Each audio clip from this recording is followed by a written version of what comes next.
Ṣá orúkọ mi ni Anjola Olúwakọ́mọláfẹ́.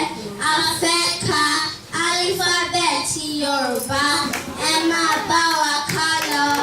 A bí sí ní kọ̀kọ́ kọ̀kọ́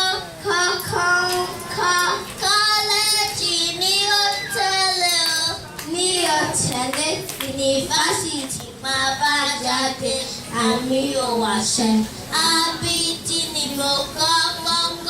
kọ̀kọ́ kọ́lẹ́jì ní ó tẹ̀lé o. Ní ó tẹ̀lé yunifásitì máa bá jáde àmì ò wàṣẹ.